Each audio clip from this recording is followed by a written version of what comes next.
Have you thought about when is the right time to introduce an HR professional to your leadership team of your SME business? And when you do introduce them, what are the value they're going to bring? Where can they impact your business? How can they boost the culture? How can they boost the valuation of your business? In this episode, I'm talking to Charlotte Bate from Mad HR, and she fills in the blanks for us.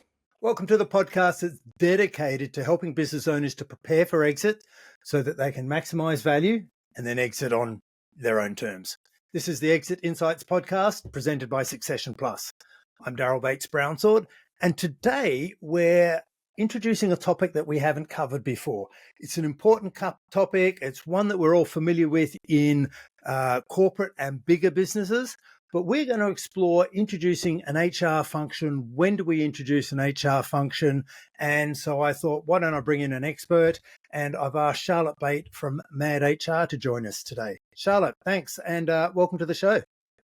Thank you so much for allowing me to come and share some insights, hopefully. Charlotte, you are absolutely going to share some insights because you're being very humble there, because I've had conversations with you and your business partner several times now. And I've met a lot of HR experts over the times and HR consultants and contractors and service providers, professional service providers to the SME mid-market business world. But the reason I asked you guys to join me on the show is, well, you're mad, the pair of you, and that's reflected in your business name. And I'm sure you'll tell me how you arrived at that. But what I liked is that you both had hands-on commercial support and experience in running and being involved in business before you jumped into the HR consultancy side of things. And you're just down to earth, and you were no nonsense, and you were not bureaucratic, and you were able to explain things to me in a level of detail that I could understand, which is always really helpful. So why don't we start with a bit about Mad HR, because people have come to listen to you today and not me rant on about my background and love or hate of HR and my experience. But tell us about why Mad HR and a little bit about your background, and then we'll dig into the juicy stuff, just so people know who they're talking to. All right, thank you. So just to clarify, MAD HR stands for Make a Difference HR, and I will leave the listeners to determine at the end of this podcast as to the real reasons for the name. But really, for where Mad HR has come from is it's about recognizing the true value of HR within an organization. So, in order to make a difference to the clients and the business communities that we're involved in and that we serve, it's about really understanding what the strategic objectives are of the organizations and aligning all of the HR resource and initiatives in order to deliver against those business objectives. I think when people think about HR, it's it's looking at it through that very regulatory, statutory, policy, procedure lens. It's very transactional, it's reactive. I've got a problem, HR needs to come and deal with it. But actually, that's not where the value is for a business. That's a cost to the business. And so, as I say, at Mad HR, we're an outsourced HR consultancy. We support a whole range of organisations across lots of different industries and sectors of all different sizes. And for us, the starting point has always been, what's the plan for the business? Where do you want to go? Because if we don't understand that, then we can't help the business to achieve what they need to achieve and align all of their HR, human resource initiatives, and projects and people to achieving that. So what you touched on is, let's start on the strategic side. So we can't add value as an HR provider. And HR stands for human resource, right? It's come out of, I think, historically out of the old personnel department, moved into human resource. and some people I hear are calling it either talent or culture now, and focusing on how do we manage our talent? How do we recognize that, there's a lot of rhetoric, I guess, out there talking about people are the most important asset in our business. And ideally, in the best case scenario, the HR department make sure that that is the case. That if our people are our most important asset, how do we look after them? How do we help them fit into our organization, our business, and be the best that they can be in our business? And how do we make sure that we get the most out of them and that they get the most out of us? And there's the cultural side of it, I guess, the balance, the human element of it. And also what you touched on is the legal element of sometimes someone's not a fit, or they're not the right match for our business, something's changed, or for whatever reason, we need to let someone go. How do we do that, I guess, fairly and maintain, in the legal framework, how do we do that so that, everyone's treated the best way and as they should be treated? Is that a fair summary of what you're talking about here? I think that absolutely, there are elements of that, but again, it's about so much more. Because when we are looking at how to get the best from our people, and how to keep our people happy and managing our talent and retaining our talent, it's also about helping to that talent to understand what it's required to do and how that talent can deliver the ultimate organizational objectives, because it's not just about people coming to work to live their best lives. The reason why they come to work is actually to deliver a result. And that need to deliver a result, if we're not clear on where we're heading, if we haven't got everybody in the right seats in the boat and rowing at the same time, in the same direction, in the same way, and creating those efficiencies and clarity, then it's just going to make the whole process harder. And if you think about it, for any business, that level of performance that's needed, it's not linear. It doesn't remain static. We have to constantly be innovating and moving forward and continually improving what it is that we're doing and how we're doing it, in order to stay relevant, to be sustainable, to maintain profitability. You've got all of these different variables coming on.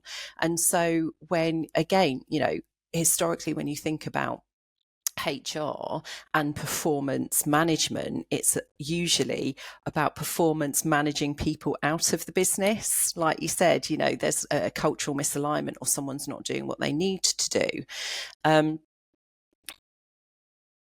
Performance improvement, it should just be a norm within any business, even if you're delivering to the standard which is required right here and right now or for the next 12 months.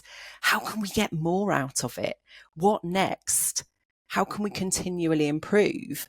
And so building that resilience and the culture within a business that strives to continually improve, to progress, that's really where you get the value from HR, not just reacting and responding and focusing on those individuals that aren't doing what we need them to do. Yeah. So we can add value by helping you. I'm going to sound like the mechanical engineer that I am. One of the ways we can add value is by utilizing our human resources in the best way possible. And the other way is keeping us out of jail when we don't. Yeah. There we go. Maybe I should soundbite that piece as a nice short one. So let's imagine we've got an SME business right in the sweet spot of they're I don't know, let's say £2.5–3 million revenue.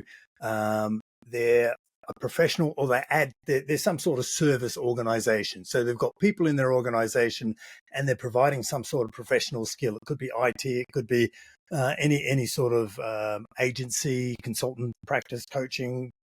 You deal with a million, but let's imagine that sweet spot. In a business of that size, there's a whole lot of similarities in the way that they're led.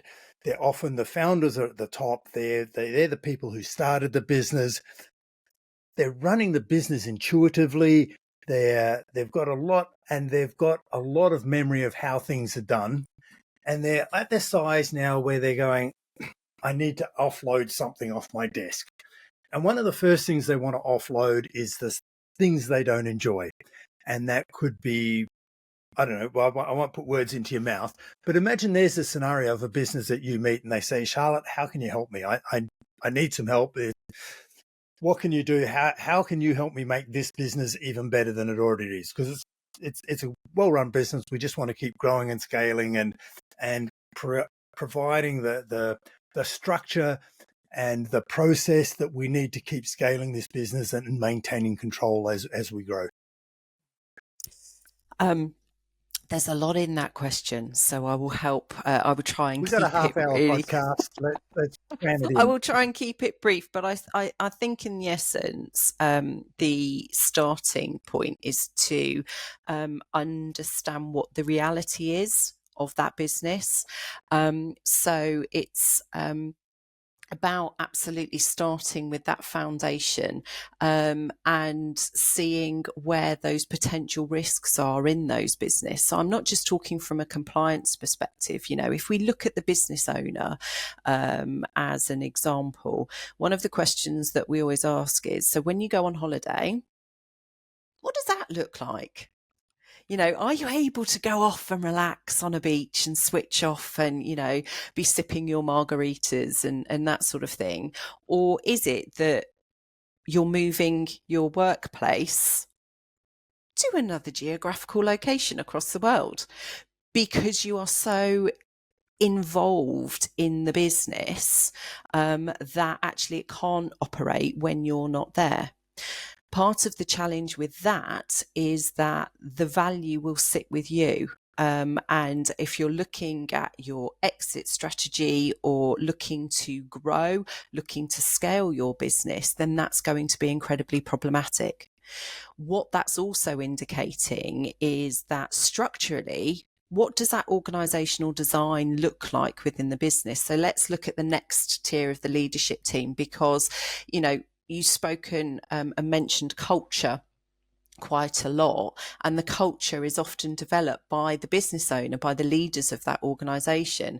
And so if you've got a business owner that's operating in that, chances are that the leadership and management team, the people in responsibility, are going to be operating in the same way. So when they go on holiday, again, they've built the dependence rather than building the capability within the team in order that that business can continue. So I think there's a couple of elements there, in that, it's looking at the organizational design. Does it make sense? And again, when going into a business and looking at, okay, so help me to understand this, just in kind of very simple terms, how does everything work? And you would be amazed by how many organizations, they don't have a structural chart, or if they do, then it's out of date, or it doesn't quite make sense, or, back of a cigarette packet, just draw it out. And it ends up looking a little bit like the Mind logo of squiggles kind of everywhere. And there's dotted lines here, and, oh, that person's kind of responsible for that, but then that person kind of does this. And again, having that lack of clarity, that speaks volumes. So understanding what that starting point is really important. And I think also, being able to have that very clear documentation in place. So, what is it that you need to have in place? Compliant contracts of employment, as a statutory requirement, having robust contracts of employment that are not just demonstrating the statutory minimums, but also they're providing commercial protection for the business. And again, going into organisations, you've got Heinz 57 varieties of contracts that have been offered at various times, that have been picked up off the internet, or have come from, been harvested from other organisations and kind of put together. And borrowed with pride, should we say. But, looking at the different terms that people are on and how they've come about, again, I had a conversation and is going part of this process. It's about being able to clearly map out where you are, and the audit trail, the documentation, being able to see in black and white why things have happened and how they've happened is really important. What contracts are people on? Does it reflect the role that they've actually got now? Or is that what they were issued with 10 years ago when they came in at a very different position? Are Yep. the terms and conditions that are associated with that in terms of the notice periods and the post-termination restrictions, which are there to commercially protect the business, were those changed in light of, the increased responsibility and limits of authority and the increased potential risk to the business when those changes happened? Often going into SMEs, there's a lot of processes and agreements that are in place that aren't documented. It's just what we do and how we do it and what's been agreed. And that Yep. can be incredibly problematic as well, Yeah. because then you're having to rely on individuals, and recollections can be quite different in those sorts of Well, circumstances. the older they get, the more likely it is that those recollections will be drifting apart. Absolutely. So, for anyone who's starting to think about exiting their business, let's be very clear. Having a clean set of employment contracts is something that buyers will be looking for as a risk management strategy. They're looking for risks. You called them risks earlier. We touched on risks all the time on this podcast. And that is a very clear risk that business buyers will be looking for. What are your contracts? And, as a base level, does everyone in the business have a contract? The next thing they're going to be looking for is, do we have an organizational chart that's up to date, as you mentioned? And then do we have job descriptions that people are working to, up to date job descriptions that match and fit on the organizational chart, and they can see that there's a connection so that all of the tasks on the organizational chart are addressed. There's nothing slipping through the net, because anything that's on the organizational chart that isn't identified in a job description ends up in the owner's lap. And that's why they run around chasing fires all the time, because when those things flare up, guess who looks after them? So we need to have some sort of structure like that in place. And that's what buyers are going to be looking for. And that's one of the things that you guys address by the sounds of it. Get that under control. Absolutely. Yeah, it is. And it's also about utilising the data that's available within the organisation. And if the data isn't available, then identifying what data needs to be available so Yep. that you can make data-driven decisions. So, for example, how are we measuring performance? How are we managing our recruitment activity? How are we demonstrating that we've got high performing, engaged, motivated, committed individuals, a stabilized workforce? Because again, what those buyers are going to be looking for is stability, that they are taking a business that can continue. What is the capability within the business of those individuals? And from a leadership team perspective, what's the capability of the leadership team, but also what are we doing in terms of succession?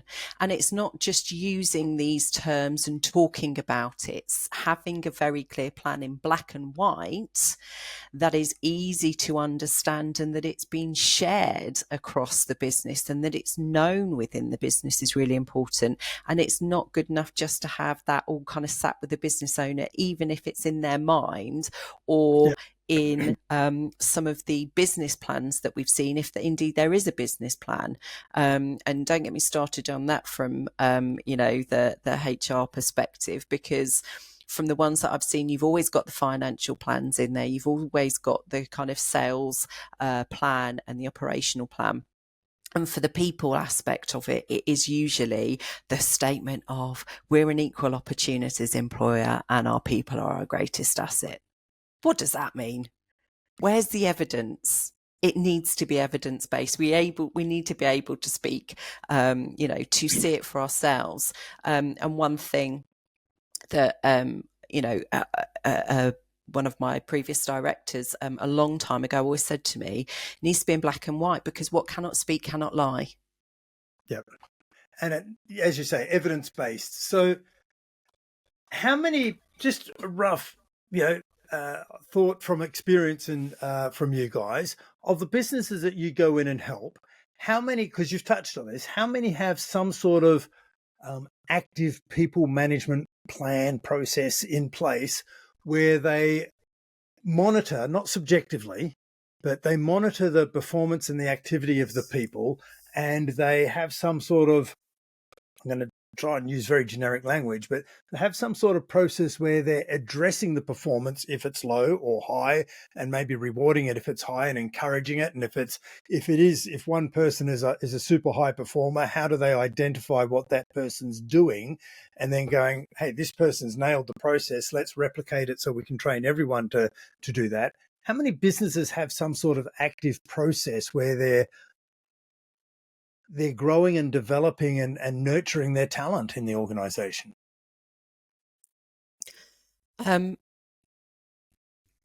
Not as many as I would hope to see.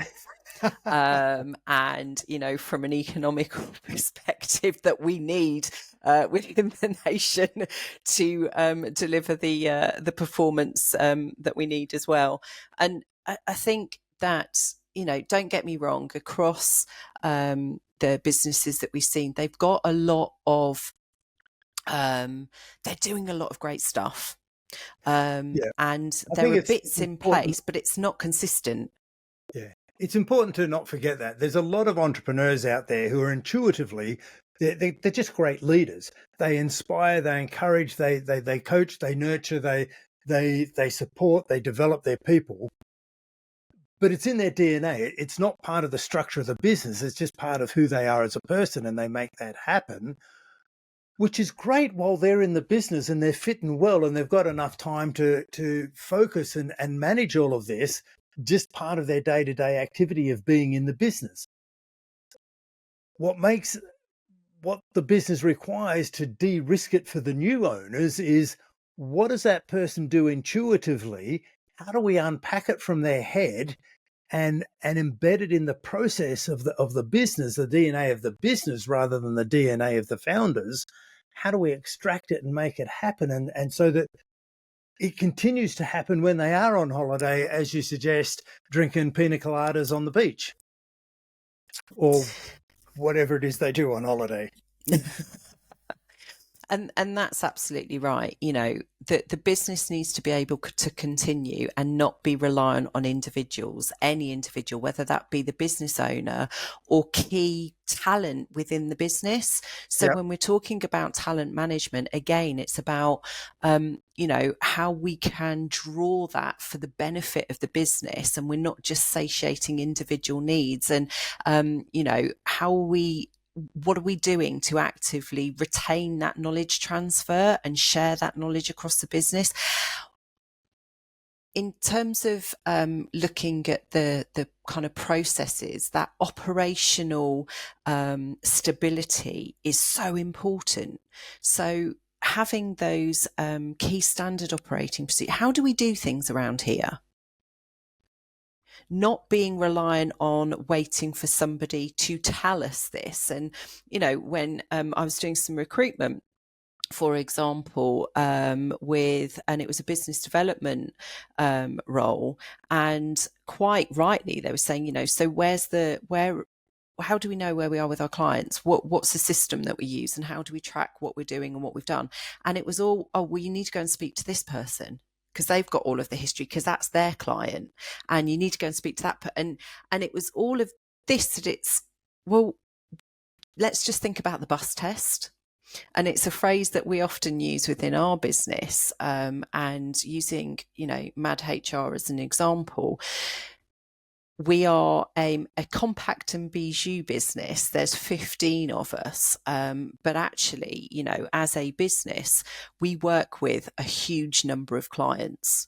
And the benefit of working with MAD is that you get the ability to access all of our team members with all of their skills and their experience, and their specialisms and expertise, and being able to draw on that.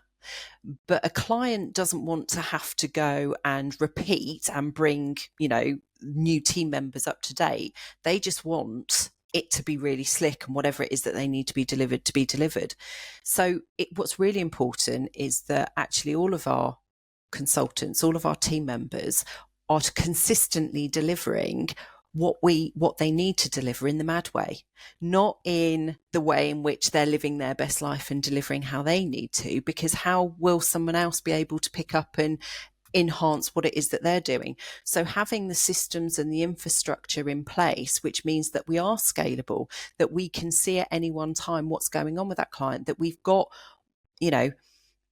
one version of the truth, which is absolutely important of the business, and that we're using technology to drive those efficiencies, so that we are clearly mapping out our processes and procedures. So, the bus test is there. We're not reliant on any individual, because that's also really important as well, in that to create happy teams, there has to be that balance. So when people are on holiday sunning themselves, they shouldn't be continuing to work. They should be having a break, and the business should continue, but not just holding a maintenance position. That's that we're holding it until the person returns, that we can continue to operate effectively, whether the person's there or not. Yeah, and what I'm hearing is what we want, and the lesson there is the business and your clients are buying the Mad HR process and methodology rather than the experience of the individuals that work for Mad HR. I think it's actually a combination of the both. You still need the talent and experience of the individuals, but they're operating within a framework, and it's the framework that delivers the solution. And yeah, because if it were purely a production house and purely process driven, then we'd have droids running the processes, and it would be soulless. So there's one extreme we don't want to go to, and that just doesn't work for the small to medium mid-market businesses in the sectors that we're working in. We still want talented individuals that have scope within their role to be able to apply and be creative and apply all of their experience, but they're doing it within a framework of methodology that they're operating within, which is the branded methodology or even IP of the business that they're working for as part of. And one way to capture and leverage all of that talent is exploring things of some sort of employee ownership and employee share schemes, which will just really get those employees to be thinking and acting more like business owners, just to take it one step further. Yeah, I think that there's lots of ways to motivate the team members, lots of retention strategies that you can deploy to help to not only retain but continually to motivate and develop the team, and to create that culture which absolutely is 100% invested in delivering the business objectives. And in terms of the employee ownership, absolutely, I know that is one particular avenue, but that whole distinction between being an employee and an owner is huge. And I know in talking to a lot of owners, that's part of this frustration that, why can't my team see this? Why don't they understand what it's like to run a business and all of the different hats that you have to wear and what the commercial realities are? And, why aren't they more aware of, the profit and how they can impact and influence profit in both a positive and a negative way? Just in the bare basics, why can't they understand what they're doing and the impact that that's having on the business? Absolutely. But why would they? Because it is two completely different perceptions of the world. I see that and agree totally. And my answer when they ask me that question is because you haven't told them. Exactly right. But it's not just a case of telling them that. Actually, it's about showing them that. Yeah. And it's about, working shoulder to shoulder with them. And I suppose this goes back to, what is the role of the business owner? And often, as business owners,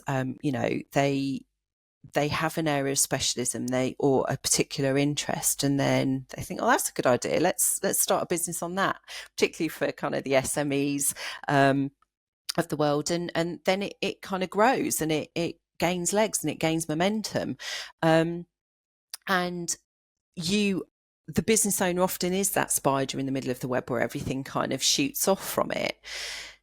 But when you think about the role that's needed in the different stages of the business, again, it's that change in mindset, which is really important from the business owner's perspective, because it's not about working in the business. It really is about working on the business and taking and allocating the time to do all of that stuff that we've just spoken about, to help to get the best out of people, to help look at where those risks are within the business, and to help to, motivate and create and drive and inspire the leadership team to build that capability.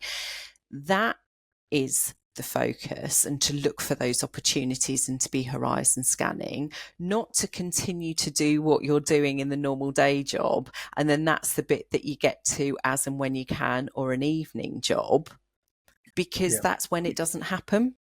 True. So we've talked about a lot about what are some of the things, the behaviors, the structures, the frameworks, if you like, you can put in place as a business owner to take your business to the next level in terms of structure and best in class operating, shall we say, in terms of looking after your talent or your employees, the people that are helping you drive the business and build the business. Charlotte, I want to capture, before we wind up today, there's a couple more questions I want to ask you and just go, hey, look, the first one is, in terms of some of the protection things that an HR professional will provide a business, what's the biggest mistake that you see in businesses where you need to come in and influence some change fairly quickly to address a risk from that perspective? Whether it be, you've already talked about employment contracts, matching the jobs that people are doing. Are there anything else that you need, any holes you need to plug fairly quickly when you start that are common?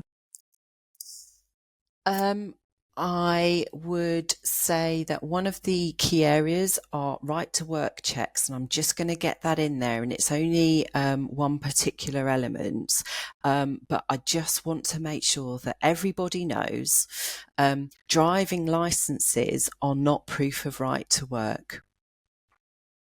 Small to medium-sized businesses, you often know who you're bringing on as team members, and I don't know how many times, we always get driving license and we take a copy of that every 12 months.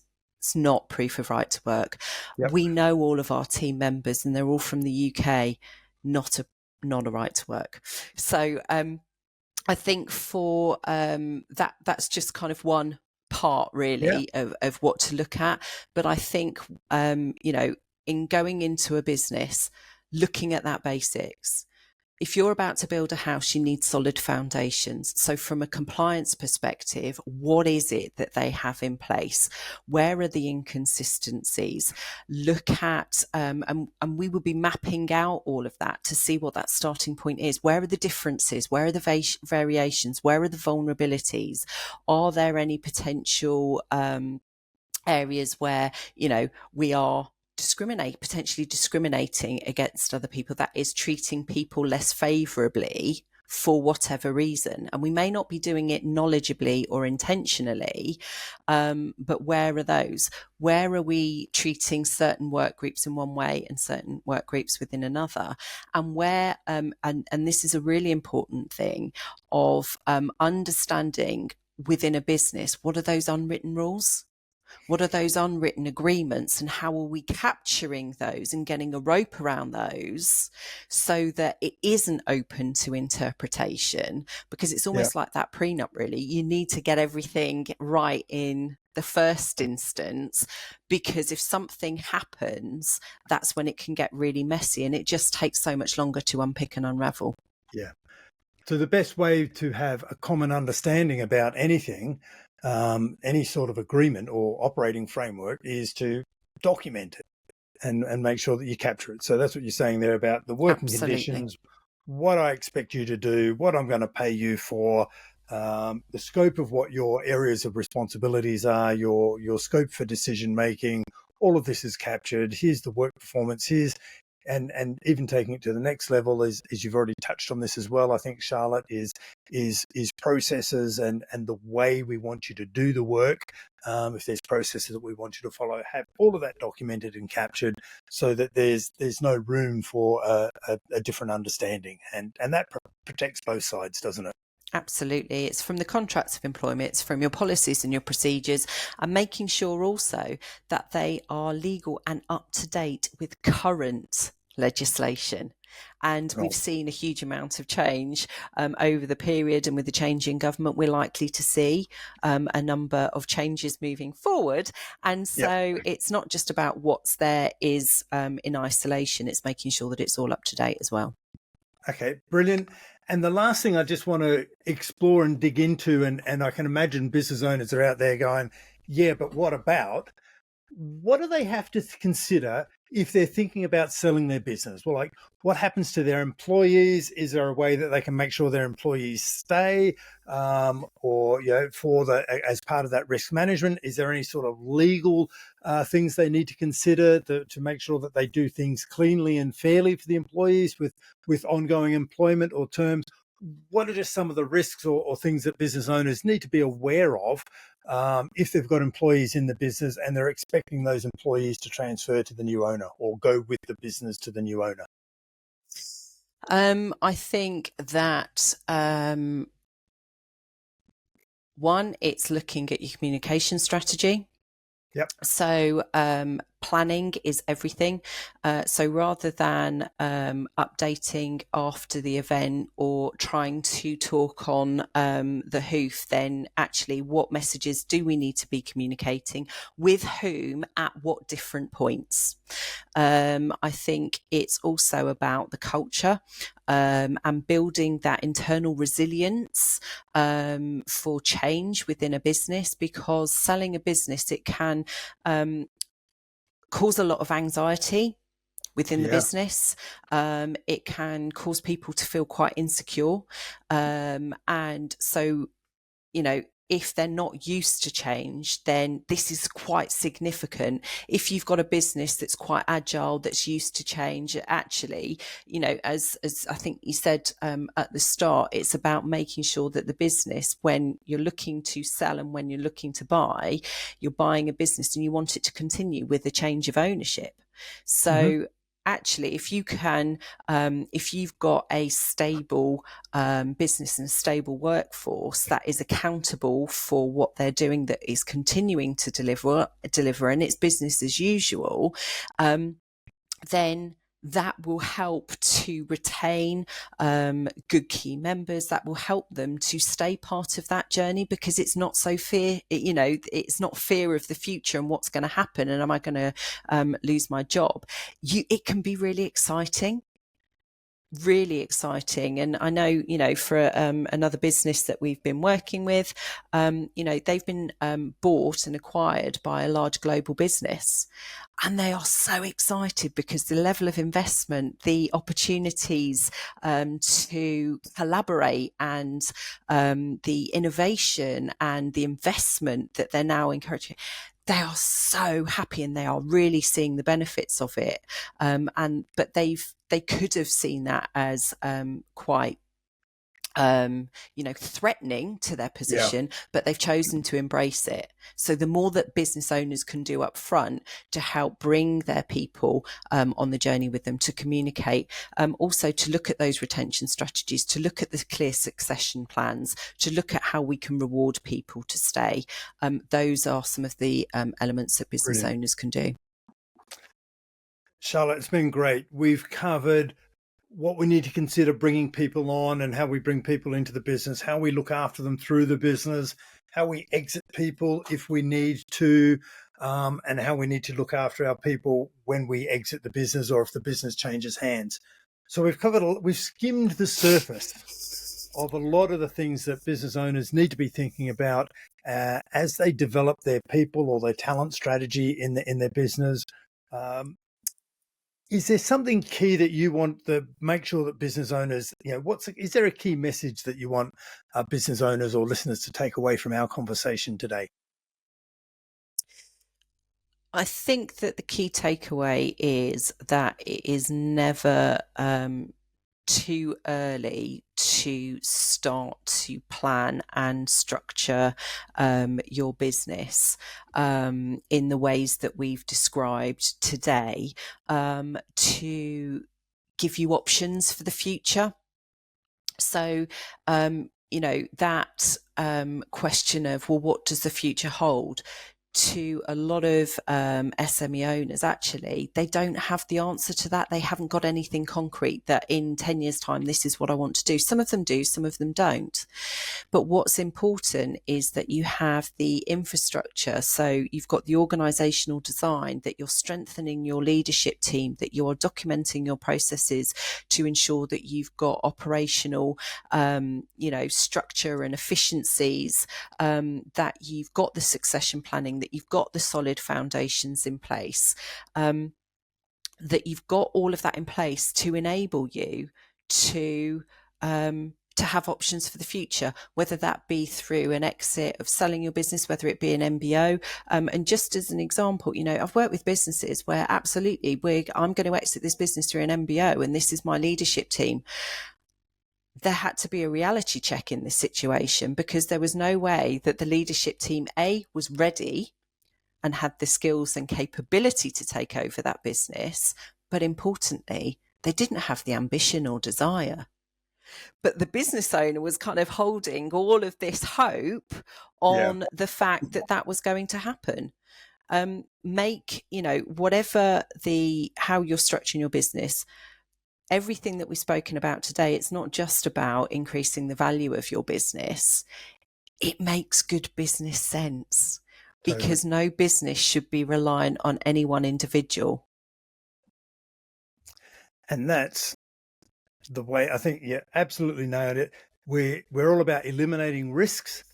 Potential buyers, acquirers of our business want to be aware of the risks that exist in our business, especially from when they take it over, and they'll value the business based on their perception of those risks. So Charlotte Bate from Mad HR, making a difference. Thanks for sharing your exit insights with us today. Thanks, Daryl. I hope you enjoyed this episode of the Exit Insights podcast. If you haven't already, now's a good time to subscribe and get notified of all future episodes. Now, if you're planning to exit and sell your business one day, you want to be sure that it's exit ready, when you're ready to exit, and with the numbers that work for you. Now, this is going to need some planning. Now, the Business Sellability Scorecard is a good place to start. Just answer a few short questions about your goals and your aspirations for your business and your succession, and you'll get a report and a score for you, your business, and your numbers. As many of our guests have already said, don't wait until it's too late. Don't wait until you're ready to sell. Start your exit planning now to make sure that you're one of the 20% of business owners who successfully exit their business.